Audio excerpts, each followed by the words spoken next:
Hello scuba divers of YouTube and welcome back to our channel. If this is your first time here, a very warm welcome to what is quite possibly the biggest review video we've ever tried to pull together.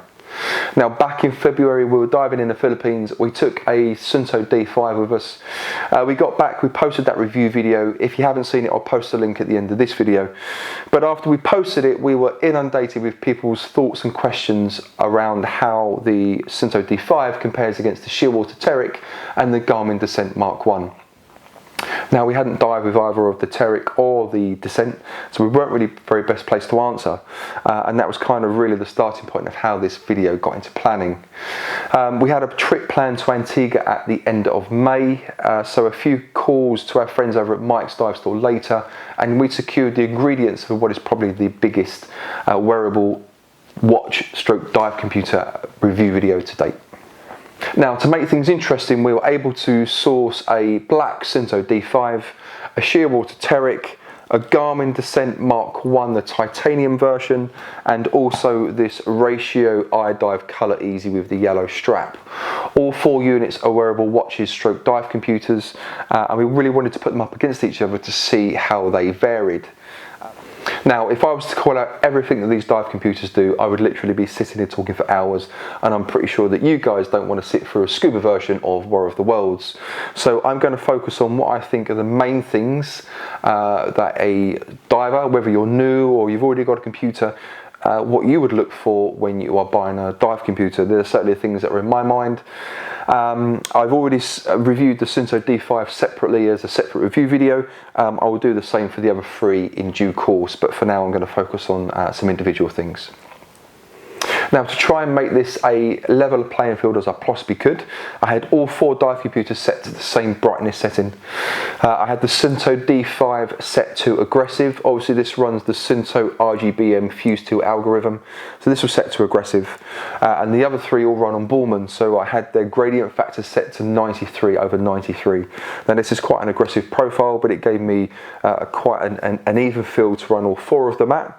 It was perfect for the recreational diving we were doing in Antigua. It was all very chilled, all very relaxed. I think the deepest I hit at any point in that week was about 20 meters, and it gave me a good opportunity to kind of try and compare the no dive limits at the same time. And it's also worth pointing out that I didn't just use these computers underwater as dive computers. Because they are wearable watches, I tried my best to use them outside of the water as everyday watches, not just while I was away on holiday, but also in the run up to the trip, so I had a chance to try and get used to them. I'm not really one for sitting down and reading a manual. I like to work things out myself. I'm sure there's things that I've missed in that process, but I just kind of really wanted to give everyone the same chance, if you like. The D5, the Teric and the Ratio are all air integrated and will all take multiple transmitters. I had a transmitter for each of these units, so this is the setup that I used on each dive. The Descent isn't air integrated, so a transmitter wasn't required. I fashioned up a bar using my underwater camera float arms and had it positioned in front of the camera so all units were always at the same depth. For the sake of this video, we'll do a fun score chart at the end of each category.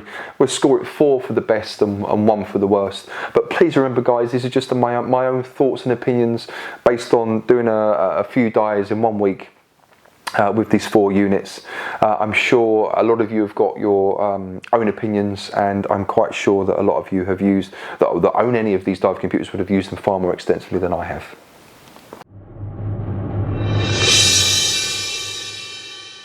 I wanted to call this one out because it's a really basic but key thing for me. Personally, I'm always diving with a camera, and I always have my Suunto still set up on the arm of my camera, on the float arm. It's just that when I'm filming, I can kind of glance across and see big, bold, bright numbers, and that's kind of what you want to see with a dive computer. You want to be able to glance at it and get the information that you need without having to look at it at a certain angle because you've got a bit of glare. What this video doesn't show is the true brightness of all the dive computers. I'll start with the obvious, the Teric. There's no question that this comes top out of the 4.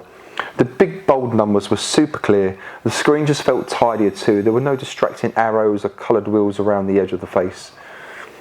I'm actually going to put the D5 in second place. The Suunto was clear and bright. I like the switch window value that you can customise, which I called out in the D5 review, but in general it was just a nice bright screen. The ratio really surprised me of how bright the numbers were, but because it's a much smaller dive window screen, the numbers were quite skinny and I wanted them to be that little bit more bolder. I've put the Descent last as the numbers just seemed small for the size of the screen and just didn't shine like the others.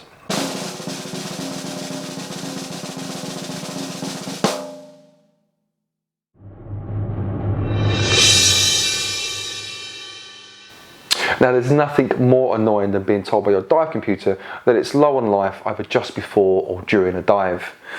Pretty much all dive computers these days are rechargeable, they come with a USB charging cable and they'll all give varying amounts of life per charge. However, with these four, you're using them as wearable watches as well as dive computers, and don't forget I have all of these set to full brightness. I wasn't expecting it to, but the ratio must have the Duracell bunny inside it because it's blown the others out of the water. After 5 days of diving, using it as a general watch, it still had 63% of battery life in it, which is absolutely astounding. Close on its heels was the Teric on 55%. I put the Garmin into third place because I did have to give it a little top up when it got to 35%. But, and this is an absolutely huge but, I was definitely using the Descent more. I mean, this is a full-on smartwatch. I had it connected to my smartphone. I was playing around with the apps. There's like lots of customization you can do. I had it connected so that I was getting email notifications, text message notifications. You can obviously control music on your phone for it. So in all fairness, I was definitely using the Garmin more than I was the others because of the smartwatch functionality. I'm pretty sure if I hadn't, then it would have been up there with the Teric. And in last place is the Suunto D5. The Suunto battery was a long way off the others. In fact, it was miles behind the others. Yes, I've got it in the brightest settings, but I've also got the other three in the brightest settings too. I was generally getting a low battery warning every single day, and we're only doing 2 dives a day. So if you're on a liveaboard, you're definitely going to need the settings on the lowest brightness setting if you don't want to be charging it in between dives. Suunto do state that you'll get up to 12 hours of dive time, and I'm assuming that will be on the lowest brightness setting. But just to give you a comparison, the Shearwater Teric give a guide of 30 hours of dive time or 50 hours of using it as a watch. I would imagine that guide is also on a lower brightness setting, but that's just to kind of give you a comparison between the two.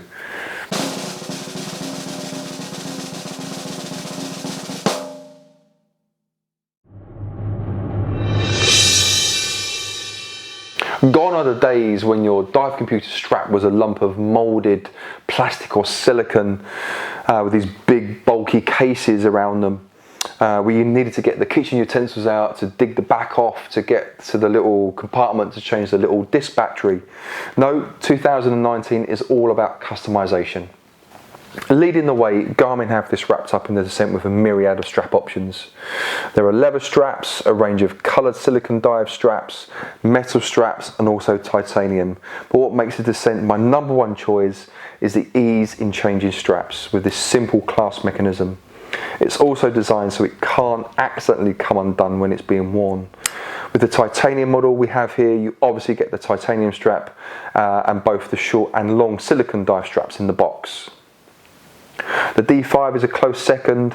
It too has a range of interchangeable colour straps for diving and also a material natal style strap plus a leather option but no metal style strap. The D5 strap is easily changed but slightly more fiddly than the Descent.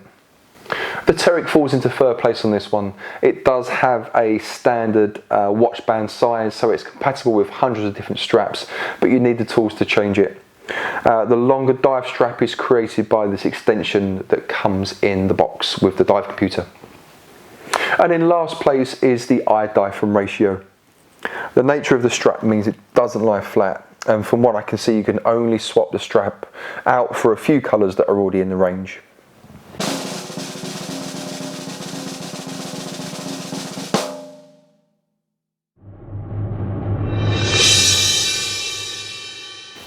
Whether I'm setting up before a dive or navigating menus during a dive, I want ease of use. I don't want anything that I can get lost in. Essentially, all 4 of these dive computers will give me the same menu options. It's just really determined on how many buttons I need to push to get to where I want to go. We've got the Suunto D5 here with 3 buttons, and we've got the Garmin Descent that has 5 buttons. If I was pushing for the sake of scoring, I'd probably put the Teric in first place. The 4-button system is idiot-proof and easy to use. It's all very clear and precise, and as seeing as it's an advanced technical computer, I didn't once get lost in the menus. There's a small icon next to each button telling you what to do, which I loved, and why it's in first place. The Suunto D5 sits in second. The 3-button configuration is super simple to use. The middle button is to select. A long press on the middle button will take you back through the menus, and then the up and down buttons will essentially take you up and down through the menus. The ratio iDIVE colour easy sits in third place. The 4-button configuration and menu navigation is very similar to the other two. There are small pictorial references to what you're selecting, which is nice, but what I wasn't keen on was the dated feel of the graphics. I wasn't keen on the way the information scrolled away when you went to the next value. It reminded me a little bit of an old-fashioned computer game screen. I put the Garmin Descent in last place purely for the amount of information you need to go through. Remember, this isn't just a dive computer. If you want a dive computer that can tell you how many steps you've done cross-country skiing, then great, this is for you. I did get lost a few times with the 5-button configuration.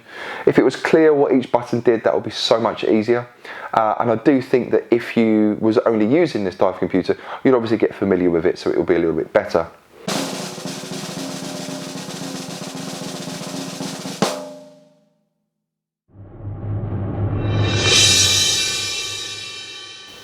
Whether you're old school like us and still write out a log, or whether you're down with current technology and use something that's app-based, keeping a record of your dives is really important.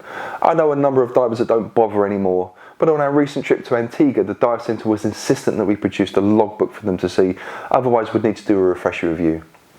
Now, all dive computer logbooks are all very similar and give you the same information, but how easy are they to view?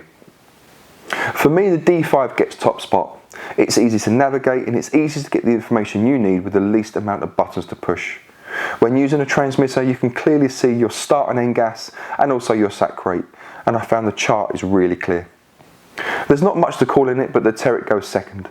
Similar to the Suunto, it's easy to find, and I like the way you scroll across rather than down to see each value. The Garmin Descent sits in third place, although there's not really a lot to call in it. What I do like is if you're using multiple gases, you can see when you switched. And I like the calorie count, although I'm not sure how effective it would be through a thick wetsuit or a dry suit. Just to call out, it's not showing any calories burnt here, as I've had the DC on the rig in front of the camera. Really worth calling out the GPS maps. I really like this touch as it shows where in the world the dive site was, and you can view the map with a distance key of 20 foot right out to 500 miles. I've put the ratio last as you need to go into the dive mode to find the logbook, as it's not on the main page of menus. It's easy to find when you know where, but when you do get there, the values and chart are really small.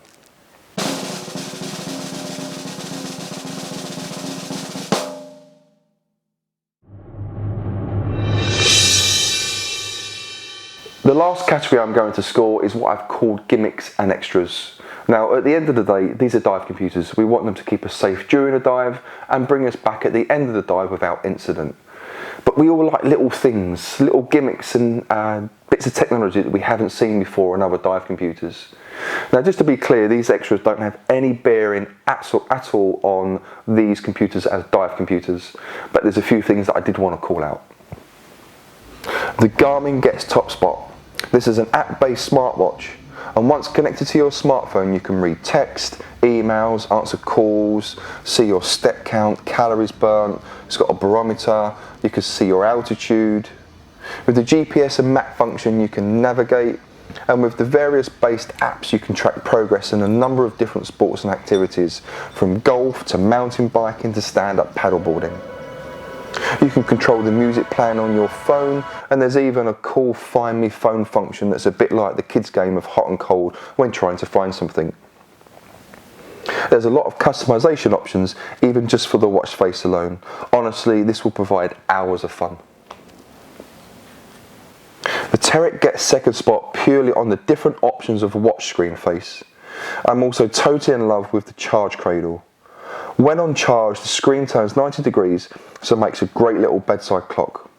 Also, because the Teric has a wireless charge capability, it's compatible with QI wireless charge plates, the same that you would use with a wireless smartphone.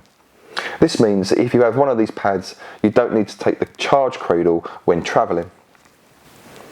The ratio drops into third place, but does have a couple of really cool little features. On the main screen you can view the phase of the moon and the atmospheric and barometric pressure, and it has a basic weather forecast. These are a little gimmicky, but they're kind of cool. The D5 is a fantastic dive computer, but there are no bells and whistles. Does it need them? No, it doesn't, absolutely not. But I do like some of the features on the others.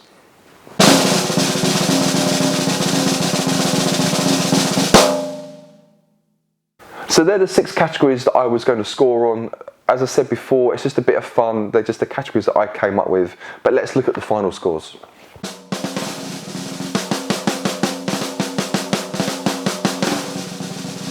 But before you take these scores and all rush out and buy something, there are a few additional bits of information that you should take into consideration. As of today, the 7th of July, the Suunto D5 is the cheapest. Prices start at £545 for the silver bezel unit and £595 for the black. The ratio iDIVE Colour Easy sits at £549. The Shearwater Teric is £995. And the Garmin Descent Titanium is £1,149, although you can buy the same version in the silver but with a sander strap for £899. All 4 of these dive computers will cover all of your recreational dive needs, and they will allow for more than one gas mix to be used. The Shearwater Teric and the Garmin Descent will allow for closed circuit rebreather and also trimix diving, but if you're a recreational diver that's never ever going to go down that route, do you really need to spend the extra money on something that you're not going to use? When, to be quite honest, the Suunto D5 and the ratio iDIVE Colour Easy are more than sufficient, will cover everything you're ever going to need and more. The no dive limits on all of them were very similar. And actually, for the shallow recreational diving of 20 metres upwards we did in Antigua, the D5 with its new Fuse 2 RGBM algorithm was giving me a longer time before I hit any limits. Size wise, the order goes, the Teric is the biggest, then the Garmin Descent, then the Suunto D5, and then the ratio iDIVE Colour Easy. So something to bear in mind if you do want to use this as an everyday watch. But do take note that the actual screen size on the Garmin and on the ratio were quite small, quite considerably smaller than the Teric and the Suunto D5 in terms of actual viewable screen. Depth rating wise, the Teric will get you to 200 metres, while the other 3 will all hit 100 metres comfortably. Not that I expect any of you to be hitting that anytime soon unless something has gone horribly wrong. Now, before I took these diving, I was absolutely in love with the Garmin Descent Mark 1, but I can't tell you how annoyed I was at the fact that it doesn't have air integration. For me, that is an absolutely key and fundamental point on any dive computer these days. I've heard rumours that the Garmin Descent Mark 2 will have air integration. Let's also hope that it has a larger viewable screen. So my final word, if someone was really pushing me to choose a good recreational dive computer that doubles up as a watch, forget all the bells and whistles, then it'd have to be the Suunto D5. If the battery was better, this choice would be even easier, but honestly, is it such a hardship to charge your dive computer every night like you do your phone? If someone was pushing me to choose the best dive computer that doubles up as a watch, then it would be the Teric all day long. I absolutely love the Descent, and I wanted Descent to be my favourite. But, you know, it lets itself down on so many fundamental things, and I think there's a few things that they really need to iron out, like I say, with the air integration and with the bigger screen before I go spending over £1,000 of my money to wear it on my wrist. That's me done. If you're still here and watching, thanks for sticking with me, and once again, a big thank you to all the brands and businesses that have been kind enough to loan product to make this video possible. Don't forget to hit that subscribe button and click on that little bell icon to be notified when future videos are uploaded. If you like this video, please do give it a like, and of course share it if you think anyone you know will be interested in seeing it. And as always guys, add your comments and thoughts below. If you've got any questions, we'll do our best to get back to you, but in the meantime, I will look forward to seeing you on the next video. Take care, bye.